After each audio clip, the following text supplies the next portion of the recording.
हम जब पढ़ते हैं वेदों को, पुराणों को, तब कहते हैं कि भैया सतयुग था, द्वापर युग था, उसके बाद ये कलयुग चल रहा है, कलयुग में सब तहस नहस हो जाएगा।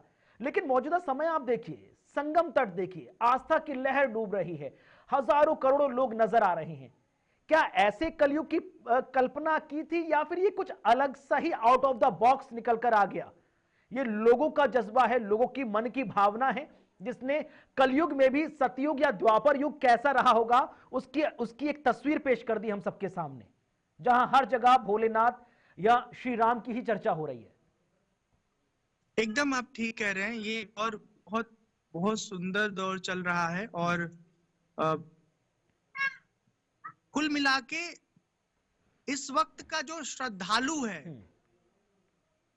अगर उसे उसका हक नहीं देंगे तो आपको मजबूर कर देगा कि मेरा जो हक है मुझे दीजिए।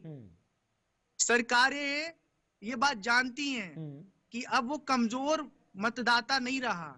अगर हम अपने मतदाता का जो आवश्यकता है, जो उसका जो जीवन का एक श्रद्धा का केंद्र है, उसको हम पोषित नहीं करेंगे तो वो हमें बाइकआउट कर देगा। अब बात सीधे युवाओं की कर लेते हैं महाराज, क्योंकि आप सीधे सीधे सबसे ज्यादा युवाओं के मन में बहुत ज्यादा वास करते हैं, बहुत ज्यादा लोकप्रिय हैं।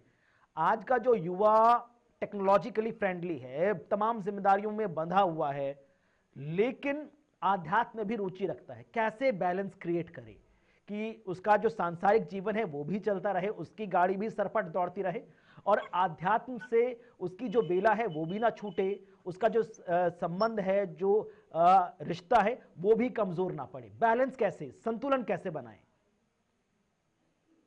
इससे पहले तो ये जरूरी है कि हम जो लौकिक जीवन में, नौकरी में, धन के संचय में, संबंधों के निर्वाह में फंसे पड़े हैं, उसे उतना ही अपने जीवन में महत्व दे जितना कि जीवन निर्वाह के लिए जरूरी है। ठीक।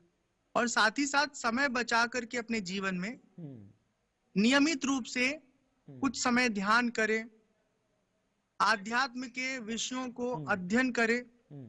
खुद से न समझ में आए तो जो आचार्य, जो ज्ञानी लोग ठीक ठीक ढंग से आध्यात्म का निरूपण करते हैं, समझाते हैं, बताते हैं, उनकी कक्षाओं में अपने आप को शामिल करें। अब तो बहुत आसान हो गया, आपको कहीं जाने की जरूरत नहीं है।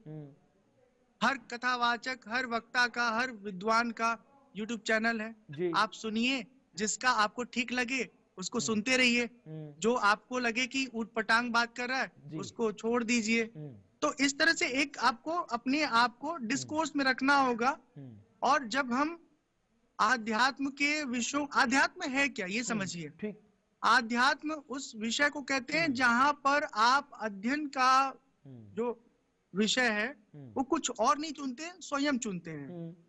अपने मन की स्थिति को जानना, अपने व्यवहार की स्थिति को जानना, अपने भीतर कितना राग है, कितना क्रोध है, कितनी दुष्वृत्तियां हैं, इन सब चीजों को जानना और फिर उसे कम करने की कोशिश में खुद को लगाए रखना।